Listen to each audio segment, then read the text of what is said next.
We have covered every aspect of the SCP Foundation, from the terrifying to the friendliest to the aquatic to ones from space. However, most of these entities are contained, most of them that is. Some cannot be contained and are roaming the world seeking out their next victim in one way or another. So today on Top 5 Scary Videos, I'm going to be counting down our list of the top 5 scary SCP monsters still on the loose, part 2. Before we begin though, be sure to stick around until the end of the video where I'll be responding to some of your comments. And with that, let's jump in. Coming in at 5, SCP-1337. 1337 is a level 5 humanoid apparition, free-roaming, corporeal, actively aggressive. It appears to be the wraith of one Mary Talish, who was abducted, ritually tortured, and executed on May 19, 1952 in Muncie, Indiana. Starting 19 months after her death, SCP-1137 began to appear on the 19th of every month, walking down Mayflower Road attempting to flag down any passing vehicle. It would tell anyone who picked it up that it had gotten lost and was in need of a ride back to its home. It would then give directions in such a way as to ensure passing the graveyard where Mary Talish was buried, and then encourage the driver to stop at the cemetery. Once out of the vehicle, 1137 would vanish, leaving the driver to find her sweater. Anyone touching SCP-1137 Gamma would then feel an urge to return the item to Site 1137 Delta and Mary Talish's parents. Despite many attempts to secure 1137 Gamma, it would invariably vanish from containment at or around sunset on the 19th. In the event that 1137 is spotted, a D-Class is to be inserted into a remotely controlled vehicle and guided to the spot of its appearance. Coming in at 4, SCP-920. 920 appears to be an Asian man of indeterminable age. Transportation, movement, or direction of 920 to a certain destination is physically impossible, with the SCP showing an inability to control its own movements and will instead wander about, being unable to choose a destination. Attempts at transporting 920 to any destination will in turn result in all transporters being lost.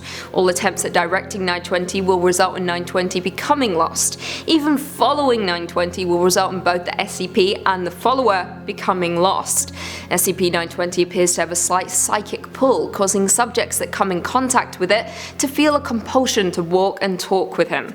Conversing with 920 is not recommended though, as typically subjects will then follow and once again become lost. There is no determinable point at which 920's effects will take place. Seemingly random events such as malfunctioning radar systems and GPS units, earthquakes, cloud formations, and severe human negligence have all been recorded to manifest when transportation of 920 has been attempted.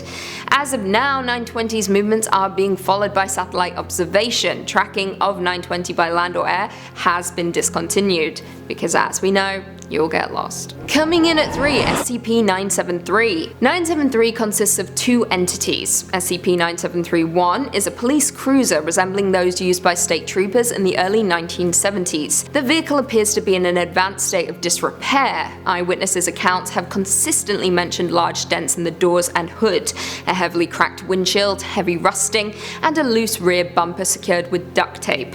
Now, SCP-9732 is reported as a Caucasian male in his late 40s, wearing a state trooper uniform dating from the same time period as 9731. He is also described as balding, slightly overweight, and having a handlebar mustache. He is said to manifest at night when another vehicle enters the designated territory, and is believed to be triggered by the target vehicle accelerating over a certain speed. When the limit is broken, 973 will appear behind the target and will chase them down at high speeds with the siren and flashes on.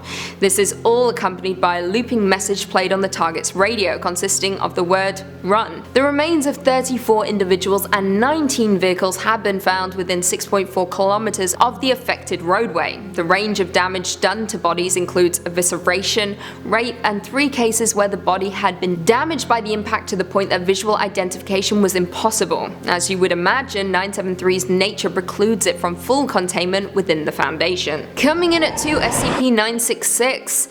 966 are predatory creatures that resemble hairless digit-grade humans possessing an elongated face with mouth lined with needle-like teeth. On each hand, they have 5 claws that can grow up to 20 centimeters long. Although sharp, these are easily broken, making them unfit for combat. Physically speaking, 966 are weak, possessing hollow bones and low muscular density. They do not seem to rest through sleep, instead they will suddenly cease all movement at seemingly random intervals of time, resuming normal activity 3 to 5 minutes later. Now 966 are only visible at wavelengths ranging from 600 to 900 nm.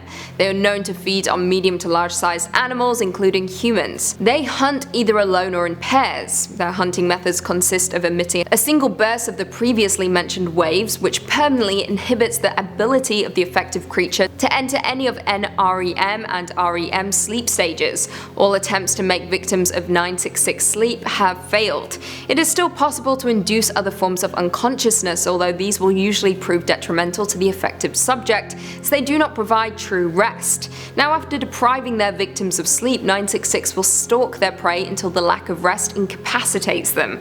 At this point, 966 will proceed to consume it, proving to be very agile and silent while stalking their victims.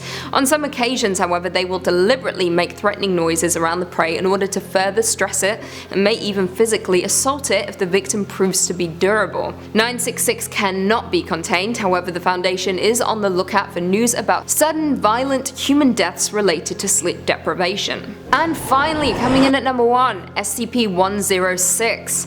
106 appears to be an elderly humanoid with a general appearance of advanced decomposition.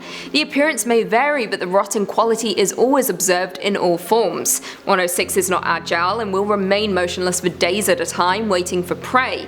It is capable of scaling any vertical surface and can remain suspended upside down indefinitely. When attacking, 106 will attempt to incapacitate prey by damaging major organs, muscle groups, or even tendons, then pull the disabled prey into its pocket dimension.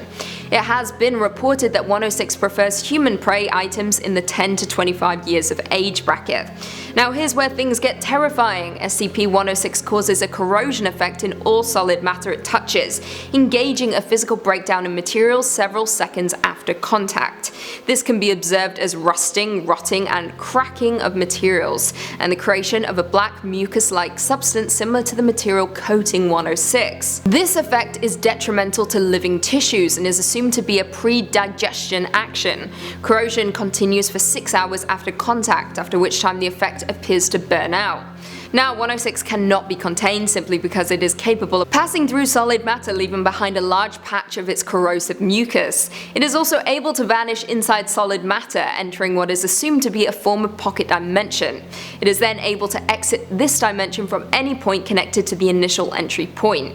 Now, the pocket dimension itself, from limited observations, has shown it to be comprised mostly of halls and rooms. This activity can continue for days, with some subjected individuals being released for the express purpose of hunting and recapture. Well, there we have it. Do you guys agree with our list? Were there any scary SCP monsters that we missed? Leave us all your thoughts and feelings in the comments down below, and perhaps we can do a part 3. Before I go though, I just want to respond to a few comments from one of our last videos, Top 5 Terrifying Places in Literature Part 4. Greyman said Lucy was the idea behind Lilith and Medusa and all seductresses out there. I mean, rain at him, my dad watches these vids. James Vance said Twin Peaks will bend your mind into a pretzel, then unknot it. I love it. As do I, but it still creeps me out. It's terrifying. Super Brockstar said Lucy, you could terrify me anytime. If that's an invitation, I'll be there. I'll see you later. CL Lyman said, there's a place that Lucy would not visit because it is so horrible. I'm shocked. Do you hear me? Shocked. I thought she would just move in and take over the place. To be honest, I have to pretend I have feelings to make you peasants feel better. And on that note, if you haven't already, be sure to give this video a big thumbs up, subscribe, and turn on notifications so you never miss another scary vid. And until next time, see you later.